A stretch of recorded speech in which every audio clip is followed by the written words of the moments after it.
a dream I know. Deep up my feelings for you. Watch. Hello reality viewers, welcome back again to Reality Latest Gist, the home of news and politics. For this channel, we dey drop news every day and we dey react to every videos wey comes our way. And na reality news now we dey drop for this channel, and we dey also dey talk am as e be. If today na the first time we say you dey come across this channel, you are highly welcome. Thank you so much for stopping by. And if you are returning subscribers, I appreciate all of una for una massive support to this channel. I say may God bless all of una in Jesus name, amen. I get video wey I want present to una this very moment, and I go dey follow una dey watch the video. After we don watch am together, make we drop our opinion constructively for the comment section. Like our videos and also share our videos if possible. Bye for now. Marriage is not up to a year. Estimately 7 months. We got married last year, November 13th, 14th. And he died on the 14th. So very painful. Because it was supposed to be a day to be rejoiced. Being that it was our wedding day, and we went just like that, without a word. On August 12, 2021, the tragic news of the murder of over 5 Bolt and Uber drivers in Abuja and the theft of their vehicles hit the airwaves, with many others coming out to say they have been injured several times by hoodlums disguised as passengers in the line of duty. One of such victims was Matthew Amechi Okafo, a Bolt and Uber driver who met his untimely death when he picked up a passenger heading to Gogolada on Monday, June 14, 2021. According to the family, that was the last day they ever saw him alive. The father of the deceased, Adaka Emmanuel, narrating the incident, said, So it was on the 14th of June. In the morning, she wake by something to 10. She went to work as usual as Uber driver. When it was 5 o'clock in the evening to 5:30, he called the wife that he should call somebody to come and start generator for her because of the baby. Then the wife asked him, when are you coming back? Say after the trip that he carried, he will come back. That was the end. Till around 11 o'clock, we couldn't see him. We begin to worry, begin to call. The number that is using, no one is going. Then I started calling all my children and make report of what is going on that day. Brothers did not come back from work. Then the one in Nasarawa called me from around 4, that the number go through, but the person couldn't talk. Then around 4:30, he called me that the person called back and said that his brother drink, that he could not be able to drive, so they lodged him in the hotel at Galaxy Hotel Mbappe. That daybreak he will come back. So we are waiting to see whether he will come back. By 5 o'clock, I sent my son with my in-law and my tenant to Galaxy Hotel in Mbappe. They went Mbappe throughout. There is nothing like a Galaxy Hotel.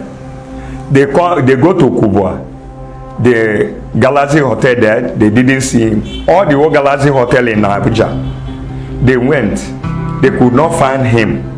Then they came back when they came back, we went to police station to report, see what is going on. When they interview us as phase 4, they say it's not their case.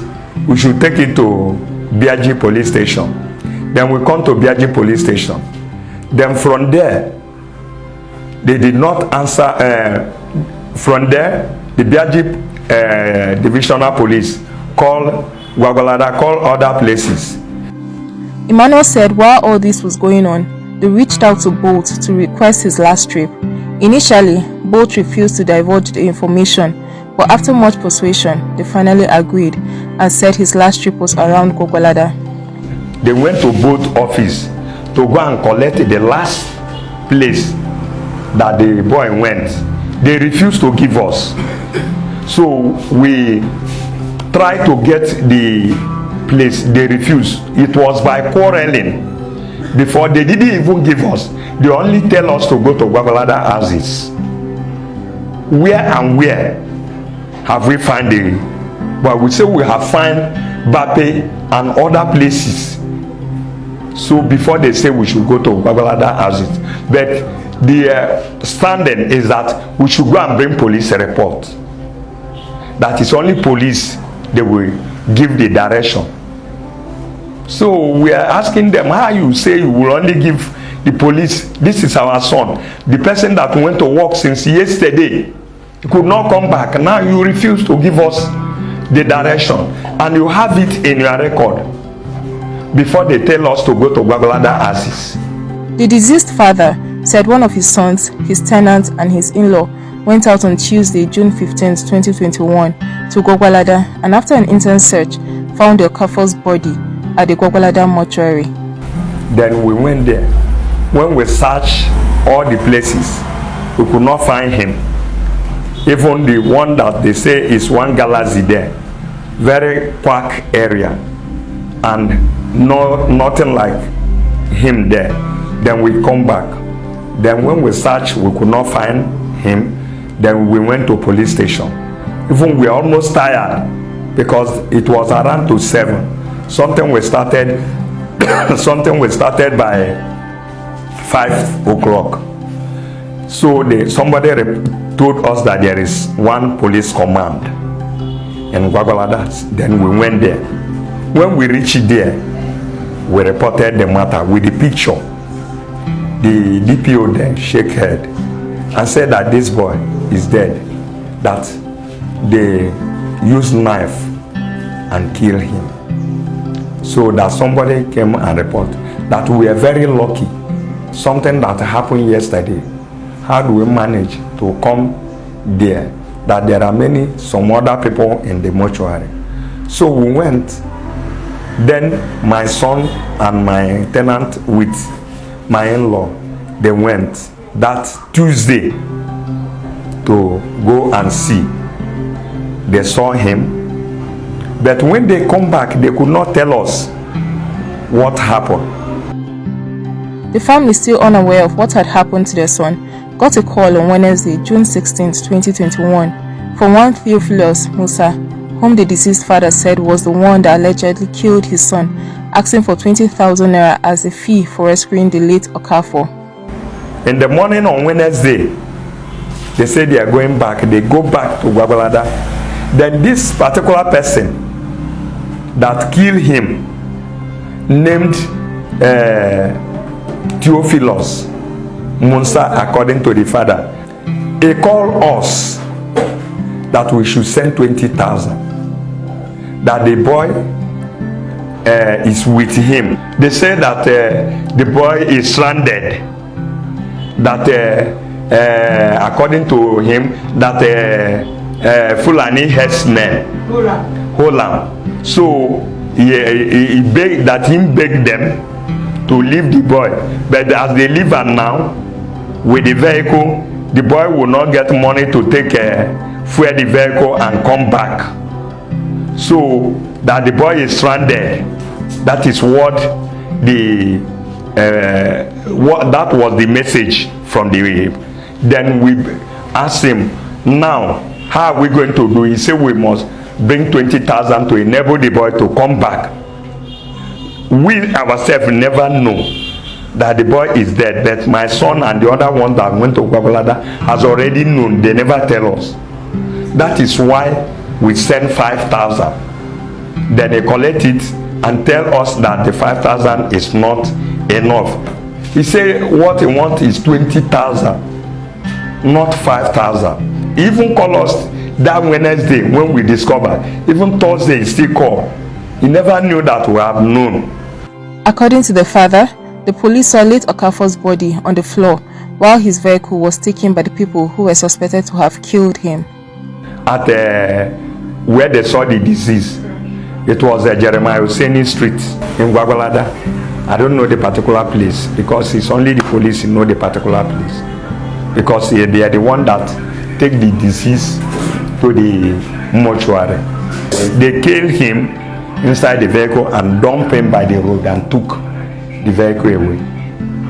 The father, still speaking, said both later tracked late Okafor's car to a panel beater's shop in Ayamba, Kogi State. They reportedly met the car in a terrible condition as it had experienced a serious accident. Emmanuel said the panel beater took them to the person who brought in the car, and there they met Musa's father, but Musa himself was nowhere to be found. They also found some of late Okafor's belongings in the house. We contact NVO because the vehicle is hire purchase through NVO and registered with Uber and Bolt. So we bring a tracker. They bring Uber bring a tracker for us with NVO, then with some of the police, then with one member from my place. That was what the police say I should bring.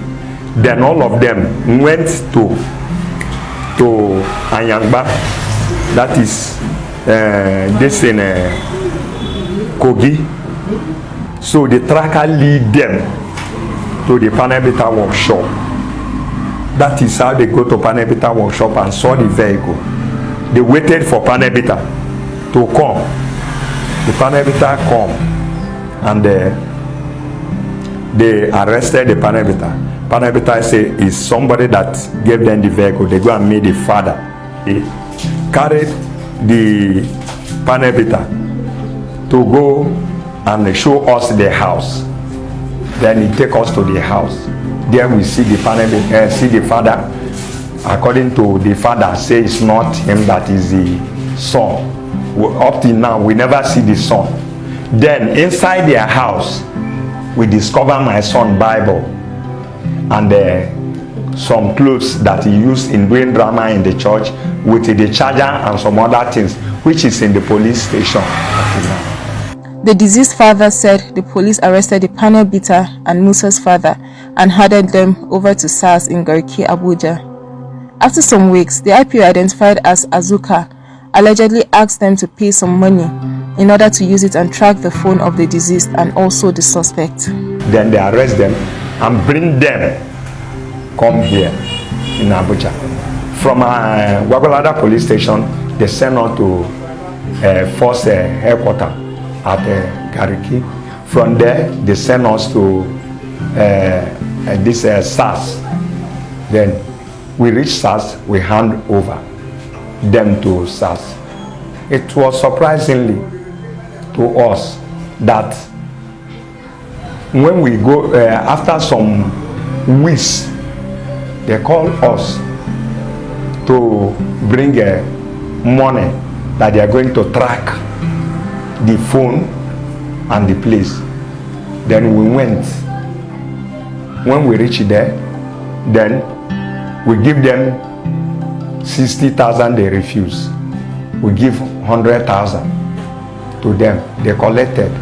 After collecting 100,000, after some days, they say the money is not enough. I should bring another 20,000. Then I have to send. All this money is borrowed because I don't have work. I gave to Azoka, the IPO of SARS. So then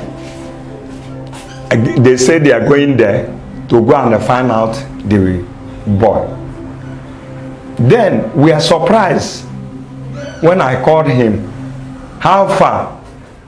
Somebody that we got there because we have a friend there in that village. That first time we go, that person called us that he saw the father and the panebita in the village. I say how? Then I called the Oga, which is a bimbo of SARS. So I called him. I said, sir, how far about the people? He said they are back. 2, have they come with the people? He said no. I said, what about the people that we hand over? He said that they have released them. I said, why? He said we should come. Then we went the following day, on Monday. Reaching there, the people, they have released them. I asked them, sir, how? He said that is a court order. Then I asked, did you people take them to court? They say no. Then how? He said that is the lawyer that went and bring court order. Say then you release them without even telling me. I'm the complainant. We are the people that bring them to you. You release them without even letting us know. That is how they release them. When asked what Bolt and Uber has done for the family since the incident occurred, Emmanuel said, except that 2 million when I told you that they from the insurance, that is all. Whether Uber is the owner of the insurance or both, but the person that called me, her name is Temitope. So I don't know whether it's from both or it's from Uber. I didn't sign any document. They just sent it to account. He said he is disappointed in Bolt for not fulfilling all due diligence. Bolt is supposed to know what is going on, because when they book the vehicle, Bolt to know that this vehicle is booked. They have the record. Then when this thing is going on, they are monitoring, they monitor their vehicle. They know where their vehicle went. Also speaking with the visibly shaken and distraught wife of late Okafor, Ndudi Amici Okafor said they were only married for barely 7 months and he died when their daughter was barely 3 weeks old. Recounting the last day she spent with him before he left the house, she said, Also, LD, looking at him, was not sick. No one can nobody could have predicted what happened to have happened. Because it's somebody that's always active, always on the move to take whatever available just to sustain himself and to sustain his family. It's the working out, it's the hard working type, if I might use that word. So it hardly stays at home. It hardly, even when it's down like sick, you will not see it at his face, because he will not even want in a situation that he will more like fall sick and hold back. No. Use for him, even qualifications, just the best man on earth. It's down to earth, as in terms of honesty, he's working hard, a man of few words. If that is what I will use for him. The family is, however, calling for justice. From the boat, I want them to please, I just need justice to this whole thing, because he worked so hard for them. I just need justice, because there's no amount of what I will plead with them now that can release me or relieve me from my pain. Justice from any angle, from the senior citizens, from the president, from the PP, anywhere I can get it. Because if only I can only voice out my pain to the country, to the government alone, if only I can voice it out, but I cannot. Because I know that this is not, my husband is not the first, neither will he be the last. Let justice prevail, that's all I want, and let this evil practice in this Nigeria, let it come to an end. Meanwhile, we were able to get through to the commander of the Inspector General of Police Intelligence Response Team, DSP Olatunji Disu, to comment on the incident. He said the matter is currently being handled at the FCT Police Command. Also, all efforts to read through to both was unsuccessful, as they did not respond to the mail sent to them.